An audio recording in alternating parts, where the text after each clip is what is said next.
Porque o desenho é uma sofisticação do pensamento, né? O desenho não é um virtualismo, ele te sofistica na maneira de você resolver uma questão. Eu, quando abro o Pinterest, eu tenho uma sensação que nada há para se fazer mais no mundo, né? Mas aquilo me dá um estímulo. Eu vejo coisas que eu quero fazer, eu quero sentir aquela materialidade daquele desenho sendo feito por mim. Porque eu vou aprender no que eu estou fazendo, eu vou aprender alguma coisa. E quando eu fui conversar com o editor de arte da Veja, ele olhou os meus desenhos, meu portfólio, que eu tinha feito um portfóliozinho com os meus desenhos, e ele falou: olha, eu acho seus desenhos muito bons e eu acho que você deveria tentar fazer ilustração, que eu acho que você vai ser muito mais feliz indo para a ilustração do que trabalhando com diagramação. E que, pensando bem, foi ótimo, porque por mais que não seja fácil o campo da ilustração, é maravilhoso e tudo, a diagramação acabou, né? Então, se eu tivesse ido por esse lado mesmo, claro que eu poderia ter ido para o lado do design gráfico e tudo mais, mas não era. Realmente, design gráfico não é a minha praia, assim, não. Eu gosto, acho bárbaro, mas não... Né? Não sou uma designer natural, porque tem muita gente que é. Muitos dos ilustradores, eu vejo que eles já têm essa visão total, né? O ilustrador, ele tem que, necessariamente, o bom ilustrador, ele tem que ser um cérebro guiando uma mão. Então a gente tem que ter cultura para poder resolver esses problemas visuais, né? Dizer, quem trabalha com capa de livro, logicamente vai ter que ler. Mas até o ilustrador de publicidade, ele vai ter que ser capaz de ler um briefing publicitário. Já são 25 anos, né, trabalhando como ilustrador. Esse futuro, a cada 5 anos, ele tem uma reviravolta. Então, como é que uma universidade se propõe a nos preparar para o mercado? Existe um número absurdo de profissões que vão ser extintas graças à tecnologia. A tecnologia não é prejudicial, depende de como você utiliza ela. Agora, eu sinto também que, na atualidade, estamos perto da morte da arte. Eu acho que a arte, como era vista algumas décadas atrás, acho que se não morreu, está para morrer. Eu comecei a me dedicar à ilustração justamente por esse princípio, desacralizar a imagem, tirar ela daquele pedestal que estava, que somente alguns elegidos podem fabricar imagem.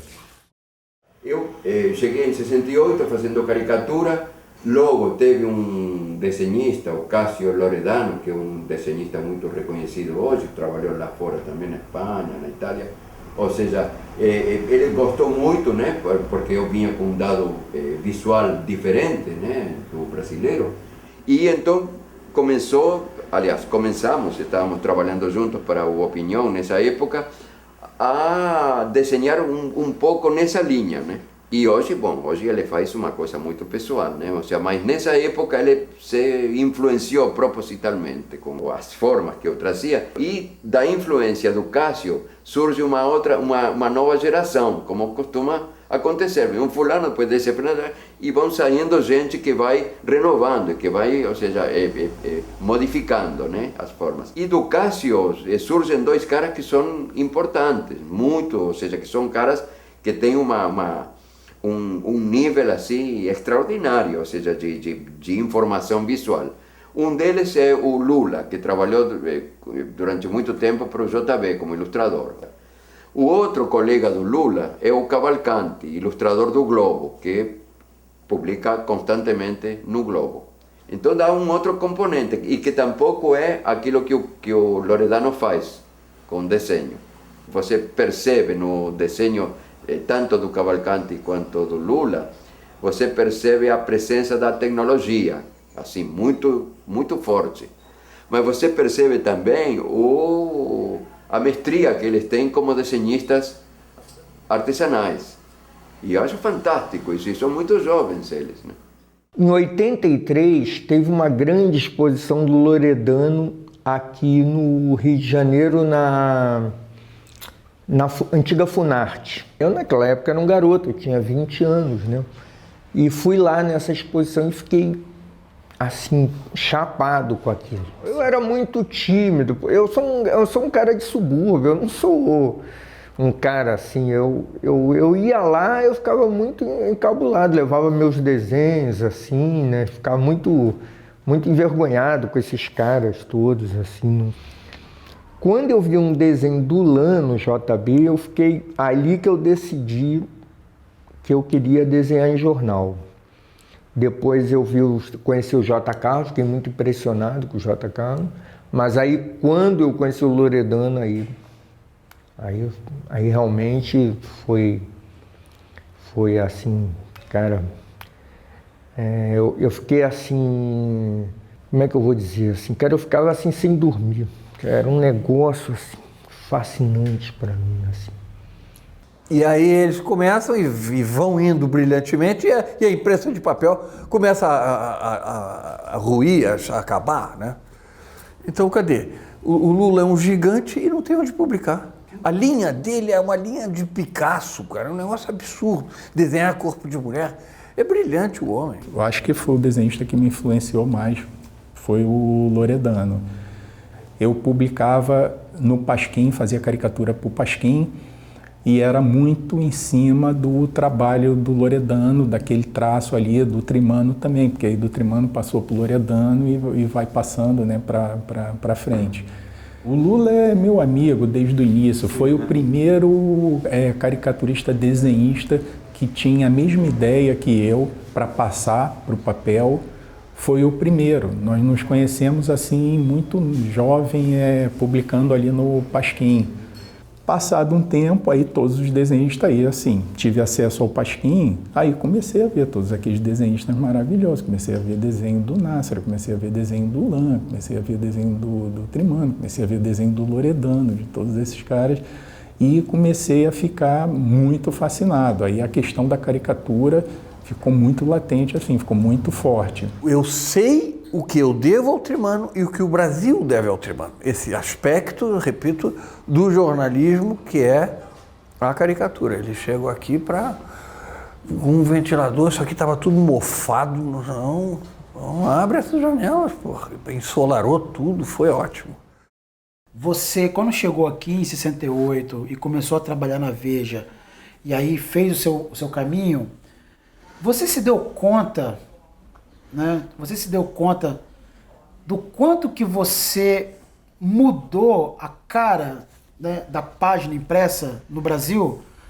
Você tem noção de que aquilo que se fazia antes era uma coisa e aquilo que se passou a fazer a partir da sua presença no Brasil, trabalhando na imprensa, mudou tudo? Você tem essa noção, essa dimensão do seu trabalho?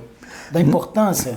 Eu acho que isso foi dito muitas vezes, mas eu acho que tem uma conceituação inexata nisso, porque quando eu cheguei no Brasil, estava se operando uma revolução na imprensa, não fui eu que trouxe uma revolução. Uma das pessoas responsáveis por essa revolução foi Mino Carta, que me contratou para trabalhar na Veja, e que para mim foi uma escola de jornalismo, porque participaram jornalistas do país inteiro. Ou seja, isso quando a editora Abril era uma editora séria, não? Hoje não é mais. Então, o que eu trazia era um referencial visual da plástica argentina, que aqui não tinha, que teve numa época quando Portinari, quando a grande figuração brasileira. Os cartunistas, Nassara, Guevara, esses caras todos, J. Carlos. E o Mino viu isso, o Mino enxergou isso. Antes do Mino, quem tinha enxergado foi o Cláudio Abramo, na Folha de São Paulo. Que é irmão do Lívio Abramo. Que é o irmão do gravador, o famoso expressionista brasileiro. Então, ou seja, teve algumas pessoas que foram importantes nesse trabalho, mas basicamente o cara que entendeu, que se entusiasmou com essa transformação foi o Cássio. Imprensa, Milor Fernandes, imprensa é oposição. O que não foi isso é Armazém de Secos e Molhados. Ora, a caricatura é o lugar mais radical disso aí. O jornal não tinha dinheiro para manter fotografia. Porra, vamos fazer um desenho, um jornal desenhado. Não custa nada, esses caras são uns vagabundos, usam uma canetinha, nanquim, papel. Fizemos o número 0, cuja capa é minha, uma bosta de desenho ridículo. É uma sujeira, uma porcalheira, um Plínio Salgado. Ainda bem que a capa do número 1 é do Trimano, que era brilhante, era um Nixon, aquilo era o auge do Vietnã. Tinha um gravador fantástico chamado Rubem Grillo, que trabalhou durante muito tempo para a imprensa chamada Nanica, alternativa. Mas chegou num ponto em que ele também não passava pelo filtro de certos editores, né? Era visto como um cara negro, muito crítico. Tinha alguma coisa, sabe, ou seja, de que eles se sentiam incomodados com a veiculação de certo tipo de imagem. O jornal Opinião, quer dizer, ele tinha uma característica nova, é que ele usava o desenho, a ilustração, como imagem editorial. Quer dizer, trazia de volta. O desenho permitia uma análise crítica da imagem. Quer dizer, ele embutia dentro da imagem, né, quer dizer, um olhar mordaz sobre o personagem. Era um time de ilustradores do mais alto nível, né? Então, por exemplo, estiveram com o Trimano, com o Loredano, quer dizer, eles traziam algo de novo também para a imagem.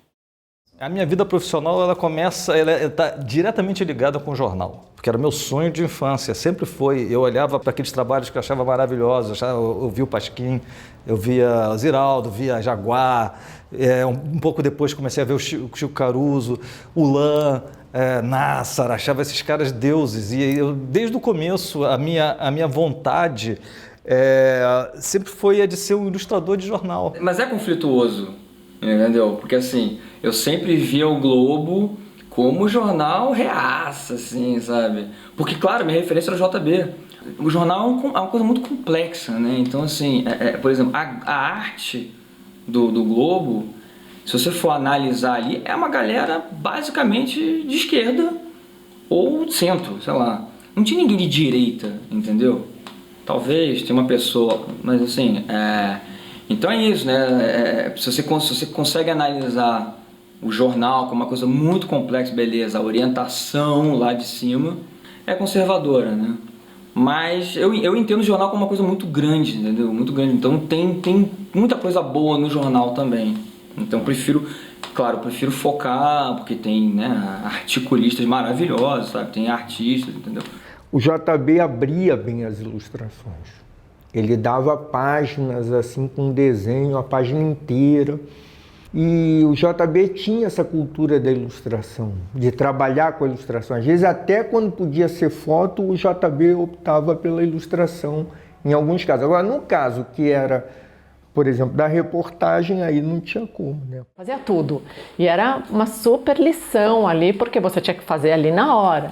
Mas o fato de estar ali na redação era uma coisa muito quente, muito viva, muito legal, muito interessante, assim, e um super aprendizado, além do que uma coisa assim que eu acho que o ilustrador é sempre meio solitário. Então, nesse momento, você está com um monte de gente, você está vendo exatamente como tudo acontece dentro do jornal. Então. E está no jornal, então você não tem como disfarçar, né? Assim, tem que fazer uma coisa que vai sair boa, né? No mínimo. E o que eu senti com esse começo aí no jornalismo foi que eu fazia um desenho num dia e no dia seguinte eu estava mostrando muito do meu potencial, né? Muitas das minhas qualidades. Então esse imediatismo me atraiu muito, né? Você fazer um desenho ali com liberdade, com a sua opinião, você mostrando muito das suas qualidades e no dia seguinte boa parte do país está vendo isso. Em 85 eu comecei a trabalhar na Folha. Tinha o famigerado pescoção. Pescoção nada mais era que você ficar na sexta-feira, você fechava a edição do sábado, tinha aquele tempinho e começava a fazer o fechamento do domingo e um adiantamento do que fosse possível para segunda-feira. Eu estava muito cansado numa determinada noite e, cara, chegou um texto de economia que eu li eu reli e eu falei, gente, eu não entendi nada do que é isso aqui. Mas eu queria ir embora, eu estava morto, eu queria ir embora, eu não queria ficar lá. E eu fiz um desenho e, pau, entreguei. Quando foi na segunda-feira, me liga Jair de Oliveira. Oi, Leandro, tudo bem? Tudo bem? Ah, então, o Otávio pediu para você explicar o desenho da coluna de economia que saiu ontem. Eu dei aquela rodada, me pegou completamente no susto e eu já não tinha entendido na noite, muito menos naquela hora. Tá, tudo bem, pronto, foi. Toca o telefone de novo, o Otávio quer falar com você. E ele muito educado, tranquilo, Orlando, gosto muito do seu trabalho, estou bastante contente com ele, só que esse desenho ficou esquisito e eu preciso que você entenda que a Folha não é um jornal de escola.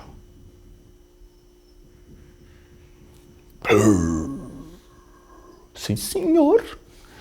E pronto, para mim essa foi uma lição em vários aspectos. Primeiro, que eu devo respeito ao leitor. A segunda é que o meu trabalho é um trabalho assinado. Né? Quer dizer, se aquilo está ruim, ou se aquilo está muito ruim, ou se só depõe primeiro contra mim. Depõe contra o jornal, contra o colunista, contra não sei o quê. Mas primeiro comigo. Eu podia ter dançado da Folha, e eu fui o Orlando da Folha durante 27 anos. Há uma maneira nova de se fazer jornalismo acontecendo. Acho que o jornalismo moderno está surgindo. Moderno assim, nos seus meios. Muito mais democrático. No meio desse caos, mas... Eu estive em jornal de papel durante todos esses anos, até recentemente. Então, posso dizer que agora é que eu estou tendo uma visão diferente disso. Mas não, eu estou num lugar agora que a minha visibilidade está muito maior. Muito mais gente, de maneira mais qualificada no sentido de que eu sei a quem está chegando. Se eu tiver um caniço, um pouco de terra vermelha e pó de carvão, e uma parede de caverna, um pouquinho de gordura animal, eu vou fazer o desenho da minha mão. Se eu tiver um computador muito moderno, vou trabalhar com tablet da Wacom, digital, vou fazer ali. Mas eu acho que quem desenha é o olho e o cérebro. A gente está tentando sobreviver a nós mesmos. E a civilização, essa coisa que a gente construiu, merece que a gente sobreviva. Porque a democracia é isso, a gente vai perceber que o gosto é uma coisa mais complexa do que a gente imaginava.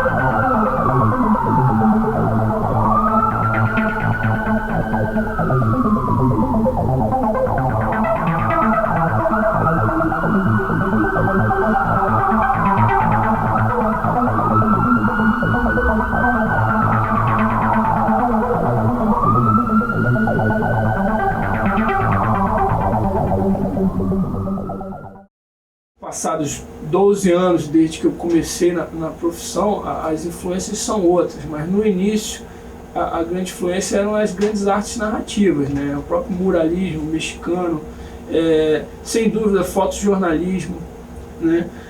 Principalmente porque as imagens que esses artistas criaram, elas estavam profundamente ligadas à mensagem, né? Eram imagens em que, bastando você observar, você não precisava fazer um esforço muito grande de interpretação para sacar a história que estava acontecendo ali. Às vezes a pessoa colocou 2 pinceladas no papel, já está fotografando, colocando no Instagram, botando a hashtag WIP, né, Work in Progress. No final a aquarela ficou uma porcaria, mas ele postou Work in Progress. Você não sabe como é que ficou no final, mas aquela chacoalhada na rede social, olha lá, eu estou fazendo uma aquarela.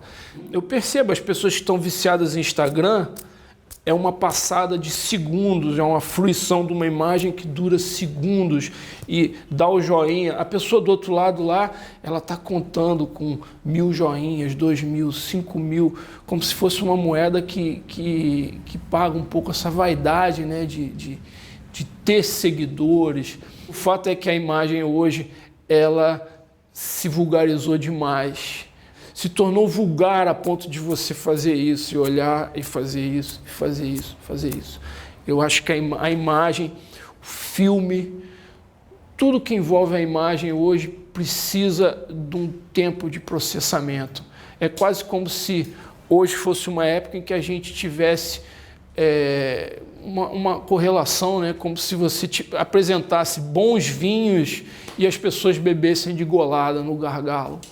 Tem uma história engraçada do Enfio, que eu, uma vez conversando com ele, ele falou assim, pois é, você tem que botar tudo no papel. Qualquer ideia, põe no papel. Porque se não botar no papel, vai ficar atrapalhando sair a melhor depois. Eu achei genial isso. E é uma máxima que eu uso bastante, assim, sempre lembro disso, porque eu acho que as pessoas acabam que têm um pouco, sei lá, as pessoas estão meio preguiçosas, né? Eu acho que você tem uma ideia, é aquela, é como se fosse um problema, você viu o livro de um problema, teve uma ideia, acabou. Então a parte da criatividade é uma coisa que eu sinto que fica um pouco comprometida com essa busca permanente de resultado e velocidade, né? Então você tem que mandar ver, o acesso à informação é muito maior, né? Porque quando você está no ambiente digital, você tem acesso a milhões de recursos, né? E quando você está no ambiente analógico, você tem que criar suas alternativas, você tem que inventar os materiais, eles têm que... Você atribui significado a eles. O papel é papel porque é papel, o durex é durex porque não é esparadrapo. Quer dizer, quando você faz uma colagem, quando você faz um trabalho, aquilo tudo faz parte da matéria. O que me estimula mais no trabalho criativo é a experimentação, né? E eu sou muito infiel a estilo. Eu acho que o estilo ele acaba sendo uma amarra. Muitas vezes você atribui o estilo como resultado do trabalho, quando eu acho que o estilo está no processo, na forma de você ver, de você juntar os elementos e fazer aquela coisa conversar. Então eu acho que entender e compreender a técnica por dentro e ter antes de tudo um pensamento assim, mais crítico em relação a isso, sempre gostei de misturar muito as tecnologias, sempre botar coisas que não necessariamente se combinam para atritar, isso gera energia. Eu sigo nessa filosofia do laboratório, da experimentação, porque é aprendizado, né? Eu sinto falta disso, de fazer coisas novas, diferentes, e eu vejo muitos colegas que se especializam naquele estilo e que acaba sendo uma zona de conforto, né? Que eu não desmereço, eu acho que cada um tem a sua voz autoral, né, que passa no trabalho. Mas que assim, a mim não satisfaz, porque eu fazer sempre a mesma coisa, eu acabo me entediando. Estampa, carimbo, experimento mesmo. Para mim é um laboratório, um processo que não para, assim, tô sempre experimentando. Então acho que eu comecei a valorizar muito essa coisa da sujeira, do ruído, entendeu? Então é por isso que, sei lá, muita gente fala, seu trabalho é sujão, acho muito legal, seu traço meio sujo e tal. É porque muitas vezes como eu trabalho com lápis, assim, quando eu erro, eu tava falando isso pra alguém recentemente, assim, quando eu erro, eu faço a filtragem do erro bom e do erro ruim, sacou? Se a gente nos permitir ir pelo caminho do erro, permitir que o erro apareça, coisas muito interessantes começam a acontecer. Então eu pego meus cadernos antigos de desenhos, eu falo, aí aqui eu tô querendo acertar, né? Aqui eu tô querendo acertar. E depois mais pra frente, eu falo, puta, aqui eu já falei, foda-se, entendeu? Agora vai. Quando você se permite, né, errar, e o erro, ele não só deve ser permitido, ele é condição para que o trabalho criativo apareça. Sem erro, não há criatividade. Na colagem, o nome do jogo é trazer elementos que não pertencem ao mesmo lugar. Metaforicamente, é o próprio processo criativo. Por isso que eu gosto da colagem, porque a gente traz elementos improváveis que não foram pensados para estar juntos, e aí acontece aquela faísca, aquela mágica criativa, o acaso, você convida o acaso, você acolhe o acaso, né? Eu acredito que se eu colocar nessa imagem uma intencionalidade, como eu entendo o mundo, quando essa imagem ela vai para uma pessoa lá no Acre, que eu não tenho ideia de quem seja, quando ela vê, ela sofre com aquele impacto. Ela recebe aquele impacto. Uma questão que tem a ver com um certo discurso que o ilustrador quer colocar naquela imagem, eu acho que ele consegue estabelecer um diálogo com o espectador, o leitor, muito mais eficiente do ponto de vista que ele constrói um conteúdo que vai para além do texto que está escrito ali. Tem um autor, um escritor italiano, que ele diz que dentro de todo homem, independentemente da idade, ainda tem a menina de 5, tem a menina de 15 e já tem a velha de 70, né? No melhor dos casos, tomara tenha. Mas assim, é como se dentro de nós estivessem todas as idades. E eu sinto um pouco isso na hora de produzir o livro. Eu acho que uma imagem, quando ela apela, né, a essas questões mais arquetipais da vida, ela consegue tocar a qualquer pessoa, independentemente da idade. E a minha tendência sempre é de não subestimar o leitor, senão achar que o leitor ele vai ser infinitamente mais inteligente do que eu. Então, na verdade, eu sempre fico até com um pouco de culpa, sabe? De, será que está muito fácil o livro de entender? Eu acho que o leitor médio servia como um grande álibi, né, para você exercer uma censura muda, né? Porque você dizia, não, o cara não vai entender isso, quando na verdade era uma autocensura que se estabelecia dentro da própria concepção do jornal e que você atribuía isso a essa figura mítica de um leitor médio que não teria condições de captar aquela informação. E eu acho que as coisas devem ter um grau de dificuldade na compreensão, porque só assim você faz a pessoa pensar. Mas geralmente minhas imagens eu acho que elas funcionam para qualquer um, porque é como se ele tivesse camadas, né, de significação. Então, um adulto vai ter uma leitura, mas uma criança pode ter outra. Tem milhões de questões que se atravessam, que acabam reprimindo. Passa muito rápido do real para o simbólico. Muito mais do que qualquer fantasia que as pessoas têm, né, sobre a criatividade divina, a visita das musas, né, ou o determinismo genético, ou você tem ou não tem, né? E que não é nada disso. E que quem trabalha com criatividade, quem estuda isso, sabe que é muito mais ralação do que inspiração, né? Então, existe um processo para a criatividade, que começa com a curiosidade, por isso que eu citei. O benefício que a gente tem de trabalhar com as mãos, né? A relação mãos, olhos e cérebro, essa atividade do fazer mesmo, do colocar a mão no mundo, a gente tem um aprendizado cognitivo com isso. Nós estamos perdendo isso, as pessoas estão tendo uma tela como intermediário do mundo. Na área da ilustração está tendo todo um movimento que segue com o mercado, se utiliza dos mesmos recursos gráficos e que quando você coloca aquilo, por exemplo, num Pinterest, você vê que todas as imagens são iguais. E eu tenho muito medo de um dia encontrar uma imagem minha no Pinterest e ver que ela está igual a tudo. E que pode acontecer. E eu acho que tudo aquilo está se voltando para um estilo único. Que ele é ágil, ele é visualmente fácil, agradável de assimilar e é o que o mercado está pedindo, mercado editorial, internet e tal. Então, acho que esse é um perigo assim, para ilustradores, porque, sei lá, 10 anos atrás eu lembro que abri uma revista e tinha uma variedade muito grande de tipos de ilustrações que não vinham exatamente do digital, né?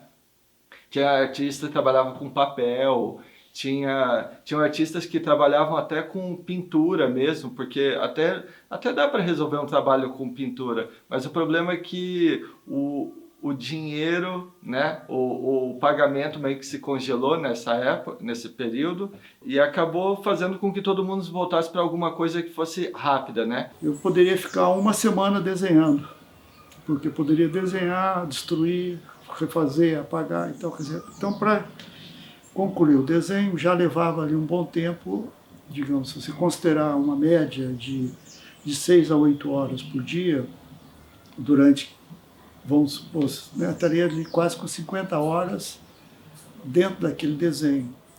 E depois entrava na parte da gravação, que aí é detalhe por detalhe, fazer, refazer e tal. Então você tinha mais ou menos mais de 100 horas também. Então, quer dizer, cada obra me obrigava a ficar parado nela, concentrado nela, 150 horas. Você imaginar o seguinte, se alguém ficar 150 horas olhando a mesma imagem,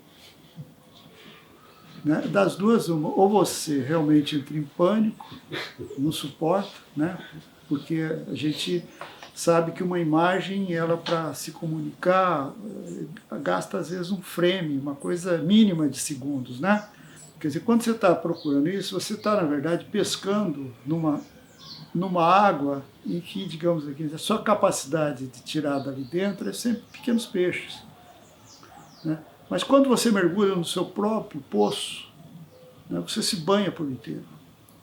Então, digamos assim, então essa mudança de busca de referência, em que, quer queira ou não, quer dizer, nesse tempo de desenvolvimento da obra acontece, acaba que você se torna, digamos assim, praticamente embrenhado, carregado de referência, de autorreferência. Basicamente papel e lápis, ou melhor, caneta e caderno, né? Então, eu estou sempre com um caderninho, onde eu anoto as ideias, a ideia vai para o computador para ganhar medidas, proporções, e depois vai para a produção, né? Para a construção. Desenho todo dia. Não é que eu faço grandes desenhos todo dia, mas anotações eu faço. Às vezes um desenho bem tosco assim, você arruma uma grande ideia. Tem dia que você faz rápido, tá, começou, já está pronto. Tem outro dia que você gasta 100 folhas de papel para achar o desenho. O desenho não baixa, né, na página fácil. Aí, às vezes, você manda nem sempre o que você quer, mas é o que você tem, né? Muitas vezes eu fui achar a melhor solução depois que o desenho estava publicado. Falei, que ódio, podia ter feito assim, né? Várias vezes eu queria me matar.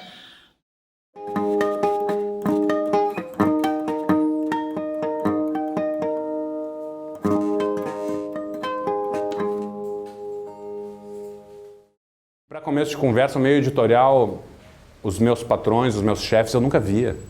Eu trabalhei 15 anos para a Folha, eu fui uma vez na Folha. Eu nem sabia quem era o editor, que é uma coisa, enfim, eu sou um pouco antissocial, eu gosto de ficar na minha, eu gosto de trabalhar sozinho. Ilustração é você, e isso é muito bom. Mas, assim, nunca estive tão tranquilo como eu estou agora trabalhando. Sou eu no meu estúdio, eu moro no meu estúdio, né? Para mim é muito bom eu ficar sozinho no meu estúdio, pintando, desenhando. É curioso porque, ao mesmo tempo que eu sinto que exista essa iniciativa, né? essa característica, né, de amizade, de abertura, eu percebi, através da exposição Ilustrando em Revista, que o ilustrador, a ilustradora, são profissionais que trabalham muito sozinhos, geralmente, né? Então, ou no seu ateliê, ou em casa, tudo, e não existe um movimento especificamente de classe de ilustração no Brasil. O mercado editorial, ele era um grande responsável, né? Enfim, conheço pessoas que criaram famílias inteiras e viveram a vida inteira de ilustração editorial. Hoje em dia, com a redução do número de revistas, enfim, o enxugamento das redações todas, eu vejo que isso reduziu muito, assim, né? Então, as oportunidades, eu acho que elas precisam ser encontradas em outras áreas, né? O do Jesus foi uma que eu fiz. Eu fiz tanto o Jesus no colo quanto um Jesus mamando. E essa dele, a expressão da criança assim, olhando assim, eu achei forte, né? E aí eu fiz um primeiro lambe na Real da Rua dele. E eu recebi muita mensagem, né? A partir desse lambe. E aí eu vi que eu não tinha percebido o quão forte ele era, e aí como eu comecei a receber bastante mensagem e tal, e ver que tinha uma potência ali, Aí eu falei, caramba, acho que eu vou começar a fazer isso num tamanho maior e de fato espalhar e tal. Porque, sei lá, desde o momento que comecei a fazer colagem e botar personagens pretos e sei lá, pele preta no que eu nunca vi, então comecei a fazer anjo, comecei a fazer Jesus e tal, eu fazia por necessidade de ver, né? Algo que eu nunca vi. Era quase que um processo terapêutico, assim, porque eu tava na merda de trabalho, na merda de grana, tava, né, arriscando numa coisa que eu não sabia se ia dar certo, né? Trabalhar exclusivamente com arte. Mas, na real, eu faço, assim, arte de rua e se eu vejo um lugar que vai caber um papel ali colado, pra mim é um papel colado, com uma imagem. Então, eu vou lá e colo.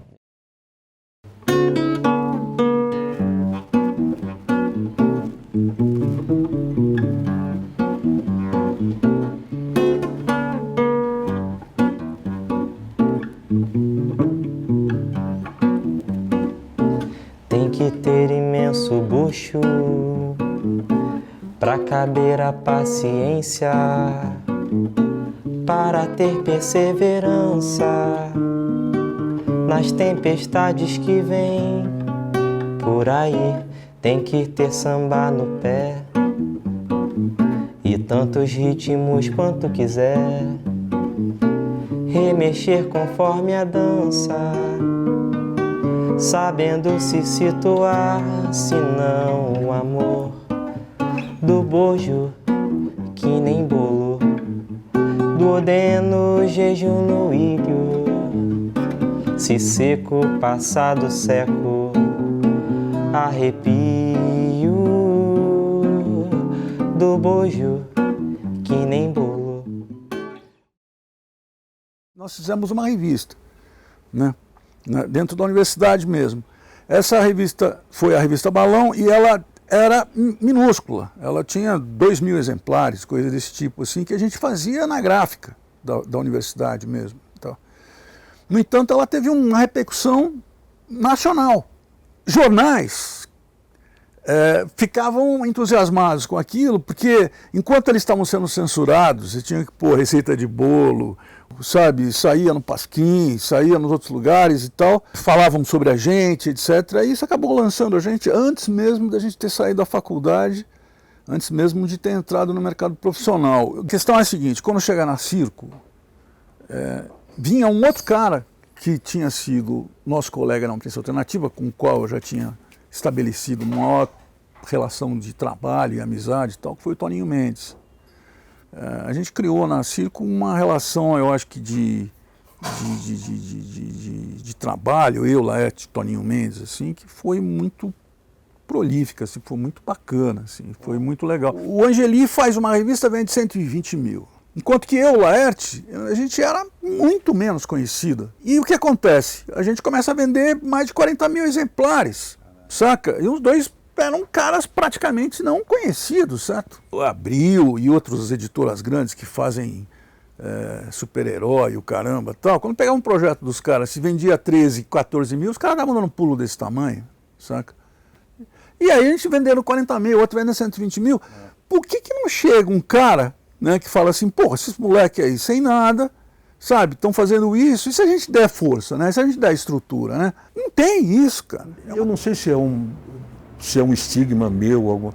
Eu nunca fui uma pessoa que trabalhou com orçamentos bons, entende? Nunca. Mas isso não impediu de fazer um trabalho de qualidade. Nunca fui mercenário na arte, entende? Eu acho que, muito pelo contrário, eu tomei já tantos canos no trabalho, porque a gente já vai fazendo, sem saber. Até hoje, infelizmente, eu repito, às vezes, uma história assim que me desagrada muito, porque eu não sou mais um moleque, né, que tem que fazer porque gosta. Na época que eu comecei, a gente tinha departamentos de arte inteiros, 5 ou 6 pessoas, para fazer uma revista, tinha um produtor gráfico. E eu acho que, por exemplo, a Editora Abril foi uma escola nesse sentido, porque você tinha que trabalhar com aquele... O redator sabia que tinha que escrever com 6 caracteres um título, tinha que, com não sei quantas laudas tinha para preencher uma matéria, tinha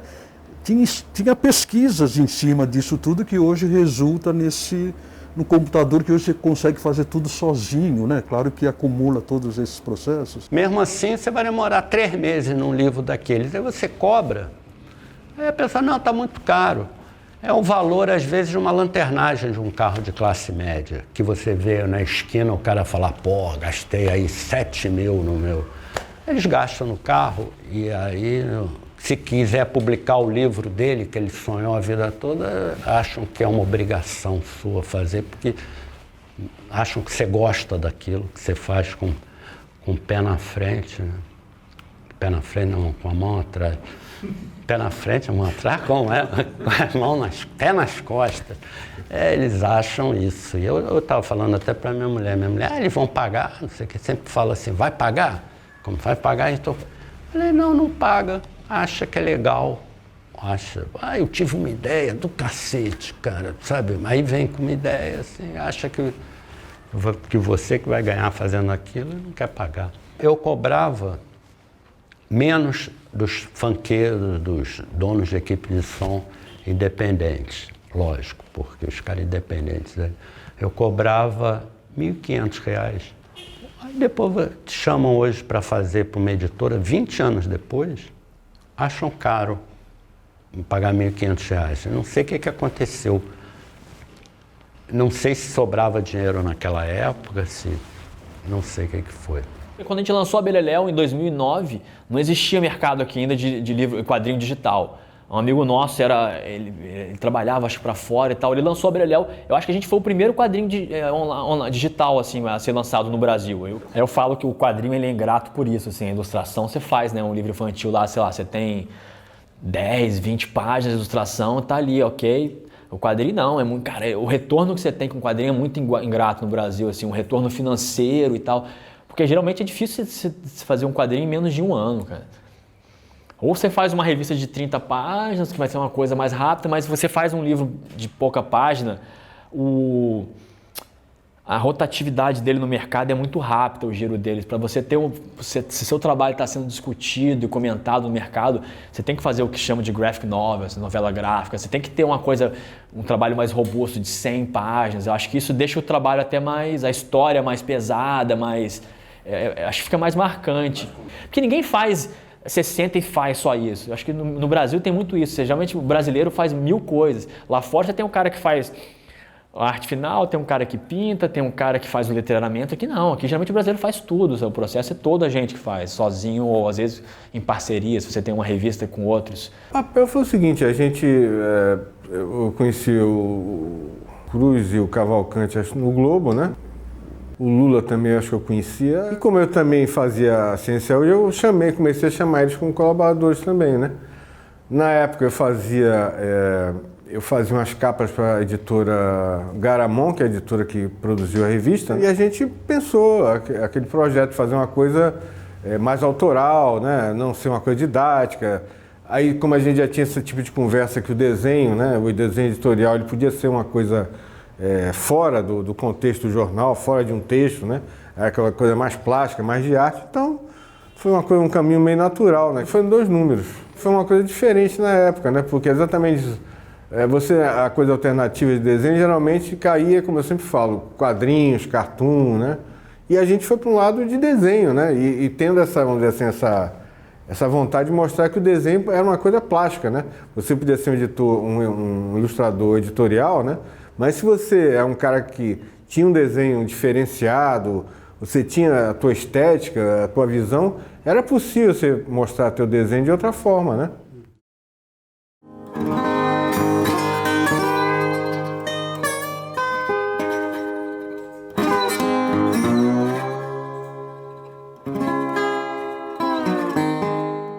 Mas essa coisa da ilustração editorial, ela diminuiu bastante, né? Como você tinha na década de 60, 70, esses caras todos que vocês estão entrevistando também, né? Você não encontra mais esse tipo de profissional nas redações. Essa inteligência, até eu vi outro dia um grupo, achei interessante, ilustradores também são autores. Achei interessante o nome, ilustradores também são autores, porque você não está apenas ilustrando um texto, você está coparticipando da criação do trabalho. E eu me deparo, há umas 2 semanas atrás, com um grupo de ilustradoras na internet tentando ter informação sobre se podem ter direito autoral, porque o mercado passou o rodo em cima. A gente tem uma maneira de lidar com o mercado que a gente não sabe que essas coisas vão acontecendo. Quando eu me deparo com isso, me assusta, porque você está dando esse trabalho dentro de uma perspectiva assim, de nada, né? Sem contrato, com contratos draconianos novamente, sem tabela, pagando o que quer e bem entende, e em cima da história da crise. Então a gente assinava os contratos e fazia os trabalhos, né?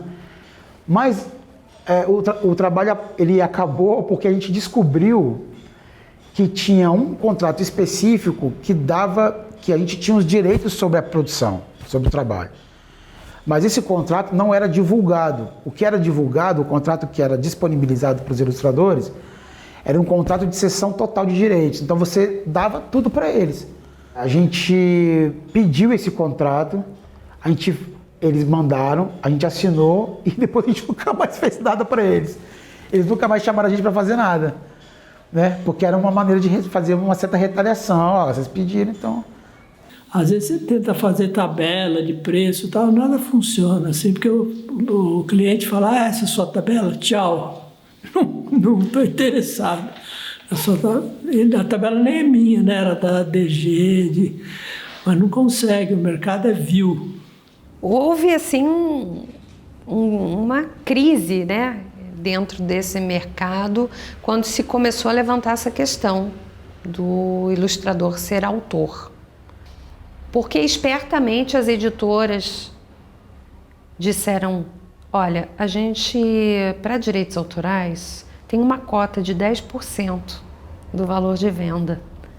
Então, se vocês dois são autores, a gente só tem os mesmos 10%.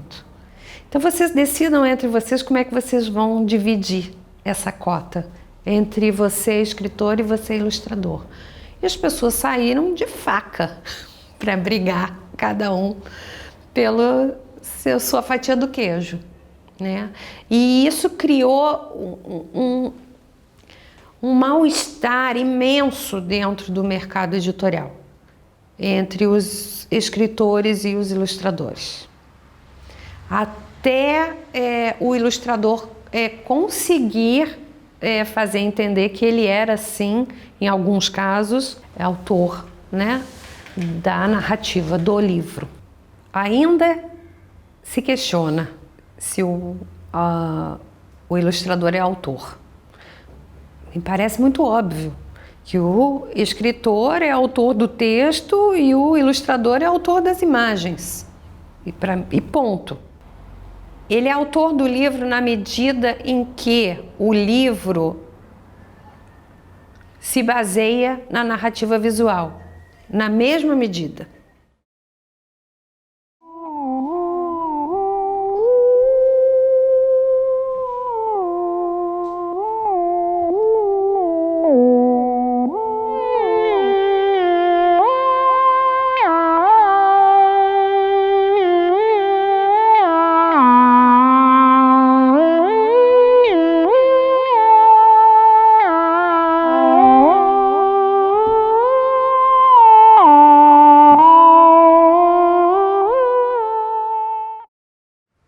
Editorial, apesar de não gostar dessa palavra, editorial, obriga, entre aspas, a pessoa a ser minimamente culta ou minimamente informada e ter um repertório, né, de subtexto, sabe?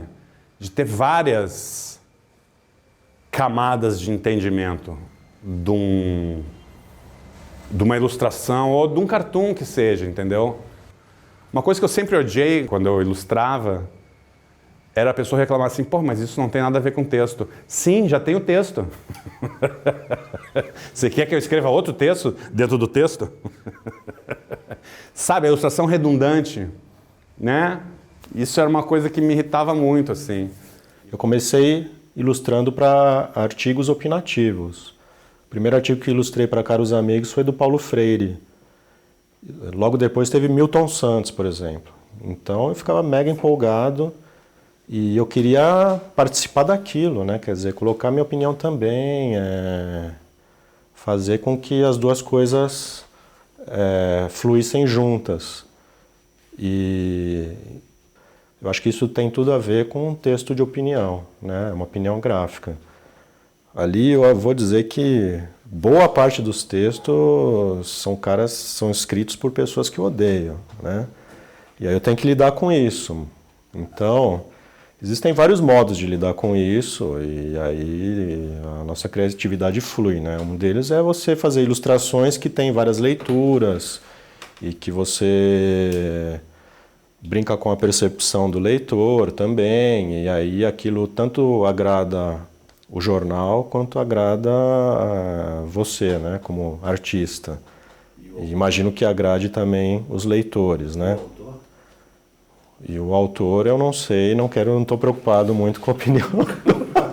Entendia as relações do que estava acontecendo por meio dessas piadas, não piadas, mas por meio dessas observações que ele fazia. E aí, a partir disso, ler os colunistas, articulistas e ir atrás da notícia no jornal. Mas com 14 anos eu não tinha noção que é direita e esquerda, sabe, materialismo histórico, qualquer coisa do tipo, sabe? Você não pega isso. Até hoje também não tem. Mas eu tento manter aberto e ver diferentes. E essa é uma parte boa de trabalhar na Folha. É o jornal que leva como bandeira o fato de ser plural, para o bem ou para o mal, publicando de coisas mais sensatas a certos absurdos. Mas que bom que isso acontece, talvez. É louco que a literatura beat, pra mim, veio através dos quadrinhos. Que eu lia Chiclete com Banana, era fã do Angeli e tal. E teve 3 edições que eles fizeram um especial sobre literatura beat. De Kerouac, Newcastle, de Ginsberg, né? Falava esses nomes e eu, até então, nunca tinha ouvido falar de nada desse tipo de literatura, assim. E tinha tanto que os beats tinham essa coisa de faça você mesmo, né? Tem a ver com o punk também. Então eu me identifiquei por causa disso, assim, que era, tipo, não tinha condições de fazer as coisas, mas queria fazer. Queria fazer fanzine, queria fazer quadrinhos, queria escrever. E o On The Road tem uma particularidade, assim, na minha opinião, que os beats em geral, principalmente o Kerouac, quer citar várias referências no próprio livro, assim. Então ele cita, por exemplo, Rimbaud, Baudelaire, todos esses caras. Eu ia lendo aquilo e conhecendo também esses autores e procurando esses autores, assim. E as referências que eles, os paralelos que eles mesmos faziam, até chegar, sei lá, Lautréamont, né, uns caras mais revolucionários lá de trás, assim, que influenciaram os surrealistas. E a gente fez uma biografia sobre a Carolina Maria de Jesus, que é uma personagem que foi importantíssima ali nos anos 60, lançou o Quarto Despejo, que foi publicado em mais de 40 países, traduzido em mais de 14 línguas.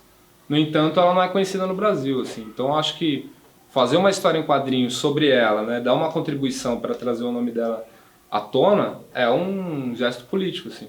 E era maravilhoso, porque aí eu entrei em contato realmente, que eu já gostava. Então, eram textos do Milor Fernandes, do Carlos Drummond de Andrade, e E aí a ilustração como interpretação do texto. Os ilustradores foram conquistando espaços, né? A imagem que eu tenho desse tempo é que, por exemplo, foram os primeiros livros que a gente contou as histórias dos autores. Então eu me lembro, isso é uma pena que não registraram, porque para a gente ir na casa do Drummond de Andrade, eu selecionando, eu e ele sentado na sala dele, ele passando as fotos de coisa da vida dele. Nós fomos os primeiros. Fernando Sabino, Rubem Braga, num apartamento de cobertura com pássaros. Tudo. E a gente teve esse contato e fizemos essa edição com Paulo Mendes Campos. Eu acho que nessa questão da ilustração, né, essa questão de você trabalhar a imagem, né? E a letra como imagem. A letra como imagem, né? Porque o nosso olhar como designer gráficos, como, né, pessoas que estão lidando com a comunicação visual, a gente é obrigado a ler uma imagem, né, e ver um texto. Quando você vê o texto, você olha não para o conteúdo, você olha para a forma do texto. E aí, daí vai desenvolvendo para entender qual que é o princípio criativo, né? O processo de desenvolvimento de uma fonte segundo uma estética, segundo o estilo de uma época, segundo uma técnica de reprodução. E o tipógrafo tinha que acomodar as informações, pensando na eficiência da comunicação, mas também na eficiência estética, acomodando os títulos, os espaços brancos, as formas, as contraformas, para poder harmonizar, né, a informação e entrar dentro de uma, vamos dizer assim, comunicação completa.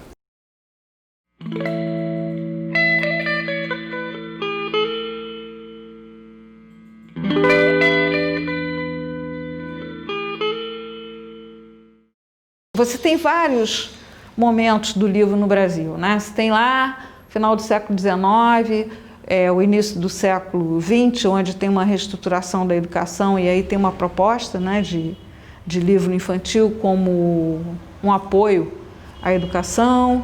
E a partir de 70 você tem o livro como objeto de consumo, a criança como consumidora. Então, um livro para que ela leia imediato, né? Pode ser que eu não veja a relação porque eu ainda não sou mãe, né? Então ainda não tenho esse arquétipo o que sente uma mulher que é mãe. E também não sei se eu quero ser. Então eu sou uma mulher meio que na contramão do que se espera de uma mulher, né? Que é isso, a mulher ela vai ser facinha, vai ser carinhosa, vai ser... Não, na verdade eu sou uma mulher bastante masculina. Não sei, na verdade, se a gente tem esse... Eu fiquei pensando no que você falou em relação a si, mulher que ilustra só para criança. Se eu penso assim, desde essa lógica, eu acho que sim, pode ter uma conexão com essa visão mais patriarcal. Eu não tinha conectado a ilustração infantil com o patriarcado, nunca tinha feito essa conexão. Desde esse ponto de vista, eu acho que sim, a maioria dos livros ilustrados estão feitos só desde uma perspectiva feminina. E nesse mercado que sim, aqui no Brasil tem uma tendência a ser bastante feminino.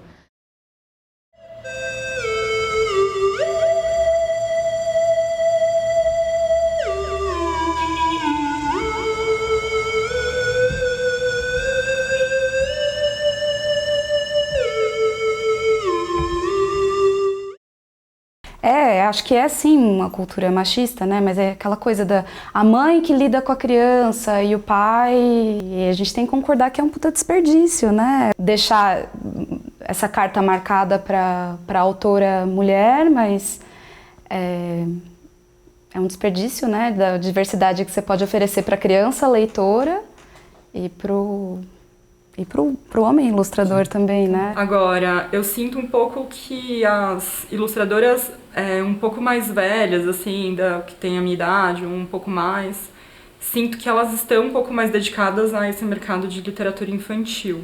Gerou uma multiplicidade de vozes possíveis e a gente começou a pensar o que a gente poderia fazer nesses moldes para reunir essas mulheres, né? Mais mulheres de fora da nossa bolha, né? E aí a gente ficou com essa sensação de que a gente não poderia dar um curso de ilustração ou dar uma aula de ilustração, ensinar a desenhar uma pessoa que vem de uma realidade muito diferente da nossa, né? Porque a gente está inserida no mercado, mas a gente está falando uma língua que está sendo repetida e aprendida dentro das instituições que a gente veio trabalhando desde sempre. Então a gente não sentia a vontade para puxar, de repente, uma menina da periferia e trazer ela para perto e falar, olha, então, é assim que ilustra, a composição é de tal jeito, as cores, os pesos, a narrativa, porque a gente estaria, de uma certa maneira, silenciando o próprio mundo que ela traria de fora, assim. Então a gente não queria pasteurizar essas pessoas. Então, por exemplo, a ilustradora negra não tem que ficar falando só sobre a negritude. A ilustradora negra pode sim falar sobre os temas relacionados à infância, sobre os temas falar sobre tecnologia, falar sobre o que ela quiser. Nesse momento na ilustração ali era eu, assim, a Marisa aparecia, a Marisa ficava de fora, ela entregava só, que ela fazia só o Paulo Francis, né? E antes de mim tinha a Magda, de José, que ela estava saindo. E nesse momento, então, era só eu e ali todos os meninos que estavam lá, todos os pessoal da arte, era homem. A chefe, no caso, Helena Stefan, era uma mulher, então assim, até tinha uma ali, né? Mas tinha uma ou outra mulher na arte mesmo, mas os desenhistas eram todos homens. Tem muitas ilustrações que eu olho e falo, tenho certeza que foi uma mulher que fez, não é?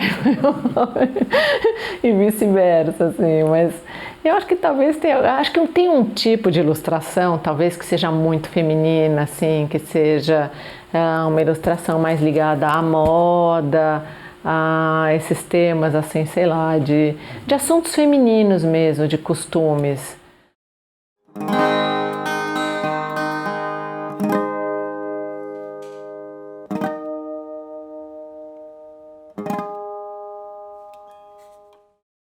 Eu acho que isso é uma onda, mas toda onda vai e tem um repuxo, né? Volta. Então a gente está num momento, assim, eu acho, de ambos os extremos de profunda histeria, né? Existe aí enfim, toda essa onda direitista, maluca, conservadora e... Enfim, o cara falando na ONU sobre a ameaça comunista. Tem esse extremo, né, a extrema-direita, e tem um extremo da esquerda, que é a história do politicamente correto, que assim virou uma coisa engessante, entendeu? Você não pode fazer piadas sobre mulheres, piadas sobre gays, que acham que você é misógino, ou acham que você é racista. Eu já tive muito problema, assim. Eu colocar uma situação racista num cartoon ou num quadrinho, e a pessoa fala assim, porra, isso é racista. Eu falei, sim, o personagem é racista. Eu estou, não atire no mensageiro, eu estou expondo uma situação que acontece, né? Milhares de vezes. O Brasil é profundamente racista. As pessoas deixam bem claro. Elas querem que eu perceba, então não é uma coisa sutil. Existe um clima assim, meio, nesse exato momento, um pouco hostil ao meu trabalho, à minha pessoa. Mas, ao mesmo tempo, o que eu posso falar? Eu só posso falar, enfim, caguei, porque eu sempre fiz isso, é o que eu sei fazer e é o que eu vou continuar a fazer, entendeu? Eu me recuso a não falar sobre relações entre homem e mulher. Esse é o assunto mais antigo do mundo. Eu não vou mediar isso por um discurso politicamente correto, não, mas o politicamente correto, apesar dessas palavras assim, ser meio nojenta, ele já teve seu valor, entendeu? Porque, enfim, se conquistaram coisas meio básicas, assim. Realmente, você vê os Trapalhões dos anos 70, assim, pô, é um festival de racismo demente. Vou contar uma para vocês aqui. Você sabe a editora do Pasquim? Você sabe o nome da editora do Pasquim? Você sabe o que significa, né? Vou falar em off, tá? Codecri é coisa de crioulo. É muito racista. E tu vê a sua, todo viado é surdo. Quer dizer, os caras trabalhavam com um negócio totalmente... Hoje, sabe? Isso... Quando eu descobri que Codecri era isso me fez mal, sabe? Porque eu nunca trabalhei com humor assim, eu só trabalho com caricatura, uma fichagem, mas eu não concordava com tudo que eles faziam, mas porra, não vou concordar que um bando de maluco entra e sai matando o cartunista, né? Aí, por isso, os caras não eram politicamente corretos. Porra, não, mas o fanático religioso que foi lá matar o Volinsky é muito pior, porra. Eu mesmo, o meu humor nunca foi aquele humor humor engraçado de fazer rir, né, cara? Eu acho que eu sempre fui mais pro humor nonsense, assim. Até com as próprias publicações da Beleléu é um pouco mais pra esse lado, assim. Que não é aquele humor de gargalhada, né? E eu acho que até por não trabalhar diretamente com esse tipo de humor, eu fui percebendo mais fácil, assim, que realmente mudou, assim, sei lá, você vê o Alan, esse tipo, que é um humor mais escrachado, que tava sempre dando uma alfinetada em alguém, assim, que como hoje em dia é mais, ele se expõe, assim, com esse tipo de humor dele, como você tem mais reações de ódio, né, cara? Então acho que mudou muito, assim, cara. Sei lá, se discute muito hoje em dia coisas que não se discutiam há 10, 15 anos atrás. Essa coisa do feminismo, do racismo hoje em dia é muito mais claro. Então eu acho que mudou, é bem claro, assim, você vê como as pessoas não publicam mais esse tipo de humor e quem publica acaba sendo mais julgado, assim, no tribunal da internet, né? Eu sou um cara que eu acho que o politicamente correto é justo. assim como lugar de fala. Mas eu fico perguntando, qual é a graça real de fazer uma piada racista, uma piada com negro? Qual é a graça real? Eu estou achando graça, muitas pessoas riram, mas quando eu vou analisar a graça, essa graça me tornou pior em muitas maneiras. Eu não durmo mais se eu contar uma piada racista. Eu não durmo mais quando eu faço uma piada sexista. Eu não durmo mais quando eu faço uma piada homofóbica. Então, honestamente, para mim deixou de ter graça. Meu ponto é que a sociedade evolui e o que é engraçado muda. Eu sou contra proibir. Eu sempre fui contra proibir piada, proibir livros, proibir ideias. Prefiro o embate, porque eu acredito nas minhas ideias, nas minhas piadas. Acho que elas são melhores. Prefiro o embate. Acho que o mundo ganha mais com isso. Botar regra nessa bagunça, isso eu acredito. Acho que você precisa, por exemplo. Você não pode deixar que fake news e news, ou seja, mentiras e verdades, convivam na mesma raia como se uma fosse equivalente à outra. Não. Eu acho que o problema... Eu vejo dois problemas. Primeiro, o da galera que acha que o humor é desculpa para falar qualquer merda. Isso é um problema. Mas tem outro problema do outro lado. O problema do outro lado é politizar tudo. O problema do outro lado é achar que a política, da linguagem especificamente, ela é capaz de capturar tudo que você fala em todos os momentos, em todas as circunstâncias, sabe? O mal-estar é necessário, às vezes, entendeu? Você pode ser elegante falando coisas que causam mal-estar, não tem nenhum problema em relação a isso, nenhum problema, sacou? O que é diferente de uma pessoa que ela tem a intenção, sabe? Ela tá com aquela intenção de ser covarde, de ser escrota, sacou? Cara, eu sou contra a higienização do humor, entendeu? De achar que tudo que a gente tem que falar é controlado, é contra o poder, sacou? Tá, cara, eu sei que é importante, entendeu? Eu acho lindo isso, pô, vamos atacar o poder. Óbvio, a coisa que eu mais quero é, que o poder fique constrangido. E o humor é perturbador, sabe? O humor ativa zonas muito perturbadoras, assim, das pessoas. Entendeu? Às vezes as pessoas têm um riso que é o riso constrangido, entendeu? Que é o riso que ele é estético, ele pode ser antiético, mas ele é estético, né? É um humor escroto, mas a engenharia dele, pô, você entende que aquilo é bem feito, né? Isso é engraçado, né? Você ser sempre... Ai, que bom, você falou uma coisa aqui que agradou toda a esquerda progressista, sacou? Vanguardista, beleza. Isso é legal, mas é bom também ver quando a galera fica incomodada, sabe? Agora, já aconteceu uma parada engraçada, eu já contei isso 1 milhão de vezes, que uma vez eu fiz um negócio assim que eu achei muito natural, eu zoei a Dilma, eu disse que ela era baranga. E sabe o que é pior? É que eu não acho ela baranga, eu tenho tesão nela. Mas eu falei isso porque assim, eu sei que no cômpito geral, as pessoas consideram a Dilma baranga, sabe? Escroto, machista, sei lá, é escroto pra caralho. E eu botei um negócio, desembarangar a Dilma no Photoshop, né? Uma coisa lá que eu botei. Que é uma coisa que eu nem concordo, cara. E eu botei essa porra. O humorista erra, o humorista faz merda, entendeu? As pessoas fazem merda, sacou? Eu fiz merda, cara. Fazer uma parada escrota. Fazer o quê, porra? Nossa, vou morrer por causa disso, entendeu? Mas foi escroto mesmo. Não precisava fazer isso. Me amarro na Dilma. Entendeu? Porra, desembarangante. Quem sou eu, sacou? Porra, foi escroto. É horrível evocar o bom senso. Mas, pô, algum bom senso a gente tem, né, cara? Entendeu? Os caras me pagam para desenhar. Então desenha direito, né? Trimano que me ensinou isso, hein? Não interessa a tua opinião política. Ele é de esquerda, claro. Mas o que interessa é desenhar bem.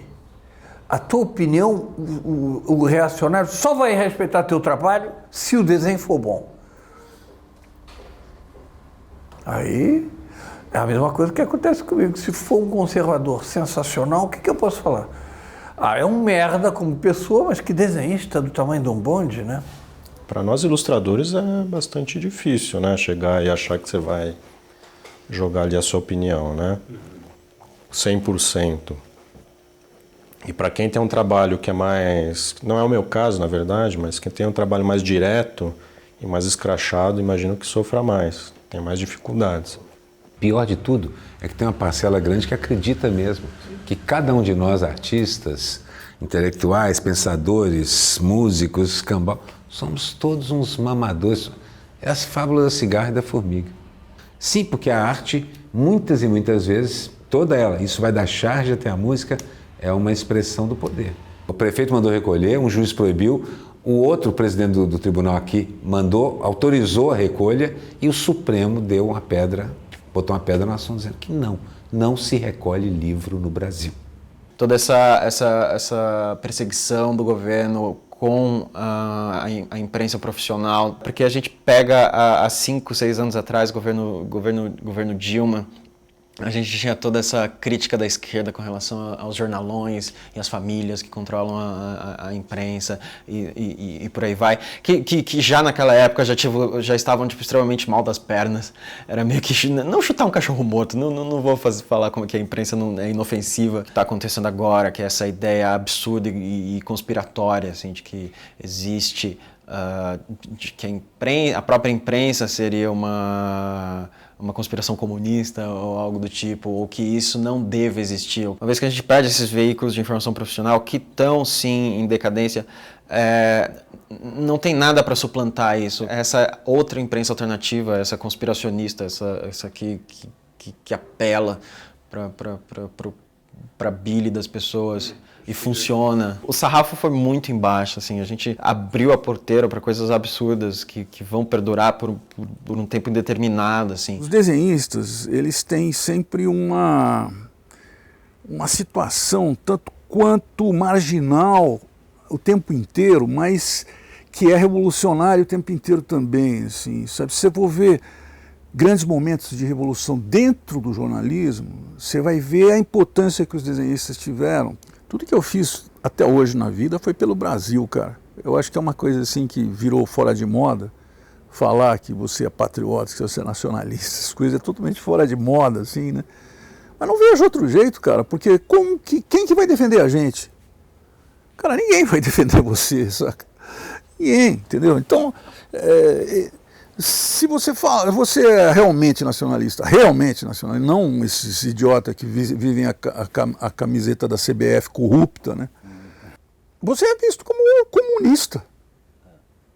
É a mesma coisa que na ditadura, assim. Se você é do contra, você é comunista, né? Quer dizer, o país não dá condições para você ter mercado e para sustentar esse negócio. Quer dizer, essa herança escravocrata terrível que a gente vive, que a classe média é toda mergulhada nessa ideologia, cheio de racismos e cheio de preconceitos, etc. Tudo isso ajuda a gente não ter um povo forte como um todo, colaborando. Quer dizer, não tem país no mundo do primeiro mundo que tenha essa porra dessa diferença social que tem no Brasil. Aí você fala assim, vamos fazer alguma coisa pelo povo. O cara não se sente que ele é dentro do povo, entendeu? Eu acho uma visão muito ignorante, né, do que é cultura, né? E coloca a cultura como algo estritamente partidário, né? O que é esquisito. Como se todo mundo que produz cultura fosse de um viés político e de uma única... Eu acho estranho, assim, e me incomoda e não me causa medo. Eu continuo colando, continuo intervindo e tal. Mas... sei lá, acho de uma ignorância tão grande você partir do pressuposto que você faz culturalmente é uma arma para o comunismo, para o que quer que seja, e não só a produção de cultura e de pensamento, né? Porque para mim cultura é sobre produzir pensamento, sobre produzir reflexão, sentimento. Realmente acho triste que a gente esteja vivendo esse retrocesso. Enfim, iniciativas como a censura patética na Bienal do Rio, ou a coisa da Porta dos Fundos. Para mim isso é completamente descabido, né, porque a gente não gosta de uma arte que a gente vai querer proibir as pessoas de se manifestar. Acho que a liberdade de expressão ela é fundamental, é direito nosso garantido pela Constituição. Então, assim, eu não vou me privar de publicar livros sobre sexo porque tem um imbecil no poder. Já sonhei que meus livros estavam sendo confiscados, o que é muito louco, aconteceu isso antes até da censura na Bienal. Eu sonhei que eu estava sendo presa, senhora, este conteúdo não pode ser veiculado lá. E assim, isso só me motiva a publicar mais, sabe? Por exemplo, o linotipista que trabalhou com a gente, ele era funcionário do Jornal da Tarde na época da ditadura, quando a censura obrigava os textos censurados a serem substituídos por textos aleatórios. Eles compunham as receitas. E ele fazia essa composição e escutava, ele contava pra gente que as mulheres ligavam na redação e passavam para o chefe de redação reclamando que a receita não funcionava bem. Aí ele tinha que responder assim: mas minha senhora, a senhora pré-aqueceu o forno? Tem que untar a forma com manteiga antes, minha senhora. Porque era um nonsense total, né? Ele tinha que... E é genial se a gente for ver, né? Que forma de resistência, né, que foi isso, por receitas de bolo, né? Puxa, enfim, eu acho que o trajeto da Oficina Tipográfica São Paulo, né, o nosso trajeto, foi reviver também todas essas histórias. Estamos perplexos por essa situação que está acontecendo. Agora,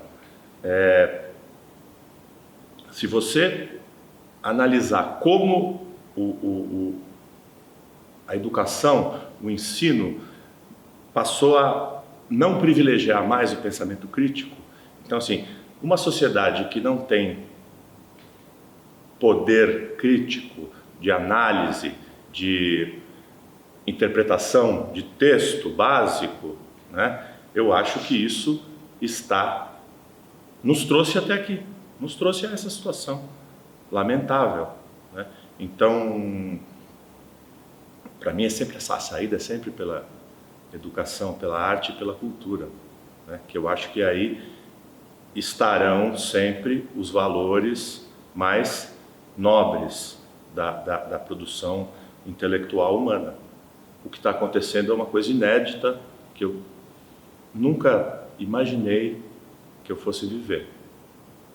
E é muito preocupante. Mas eu vejo que a saída é sempre pela arte e cultura. Eu sou artista, trabalho com cultura e educação, tô ferrada, né?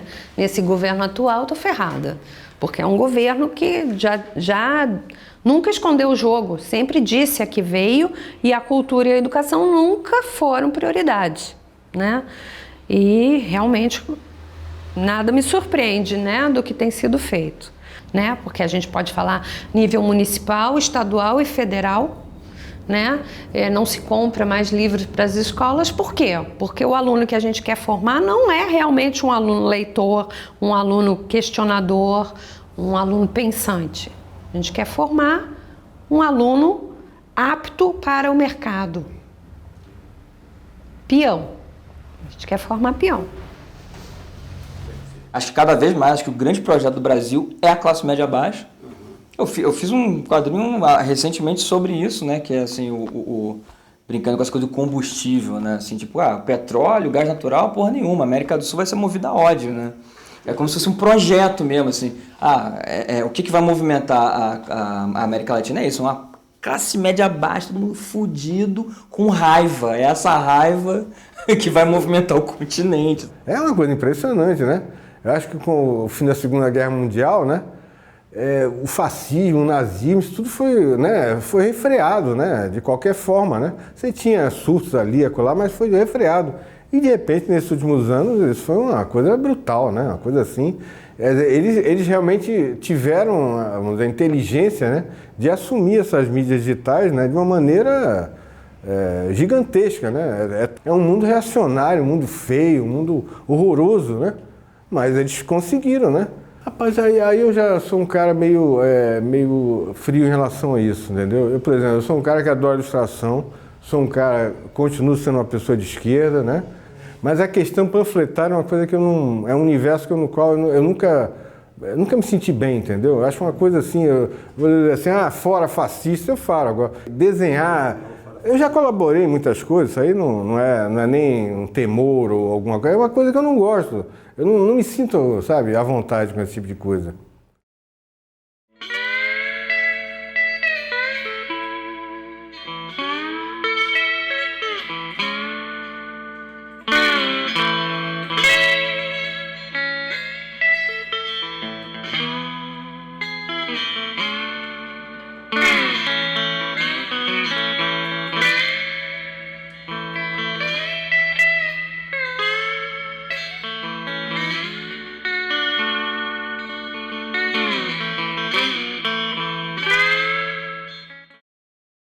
acho que é humano, acho que é isso, assim. É social porque as pessoas estão, sei lá, estão perdendo um pouco, né, a noção do que é ser humano, né? Do que é o cuidado com o outro e aí talvez seja social porque as pessoas estão perdendo esse sentido, né, do que é você tratar o outro com carinho, né? Não necessariamente tratar o outro com amor e tal, mas você ser respeitoso, né? Você escutar. A única coisa que te mobiliza a continuar em ação é a consciência única de que você existe, que eu estou aqui agora. Quando você atua de uma forma mais independente, você exercita aquilo que eu acho que é o sonho de todos nós, que é o exercício da liberdade. E eu acho o seguinte, até ganhar dinheiro te escraviza. Por que está falando que a arte tem esse papel de humanizar o homem? É porque ela potencializa a significação do humano. Depois de, assim, eu sou muito feliz e muito realizada porque eu escolhi uma profissão e pude viver dela, né? Pude sobreviver e bem viver dela durante todo esse tempo, né? E casar e ter filhos e criar os filhos, né? E conseguir me manter fazendo o que eu gosto de fazer. Queria agradecer os ilustradores todos por existirem e fazerem nossa vida mais bonita, mais colorida, mais por nos darem referências, por nos inspirarem e por nos darem a alegria de ter tanta coisa para ver e para sentir, enfim. Eu queria agradecer. Eu não sei, eu acho que é um privilégio fazer isso, assim, sabe? Eu não sei se eu conseguiria fazer outra coisa primeiro, então, ao mesmo tempo, eu acho que tem um lado de privilégio e de maldição. É horrível falar desse jeito, mas eu não sei se dizer que se é vocação. Eu ando o tempo inteiro com a minha bolsa, eu ando com um caderninho comigo, porque em todo lugar que eu estou desenhando, e eu acho que talvez uma coisa que seja interessante, que acho que une todo mundo que vocês estão entrevistando, eu acho que é o desenho. Considero o desenho, para mim, é como se fosse uma salvação, assim, de eu entender meus problemas. E eu acho que é um presente que eu ganhei de fazer isso e de gostar disso, porque eu adoro desenhar, eu adoro. Então, se tiver, eu prefiro muitas vezes, mesmo numa conversa super boa com amigos, com tudo, eu adoraria pegar o guardanapo e começar a desenhar, porque é onde eu me sinto bem, assim, é o momento que eu tô inteira ali, presente. É isso. Your faith was strong, but it needed proof. You saw her bathing on the roof, her beauty in the moonlight overthrew you. She tied you to the kitchen chair, she broke your throne and she cut your hair. And from your lips she drew the hallelujah. Hallelujah. Hallelujah. Hallelujah. Hallelujah.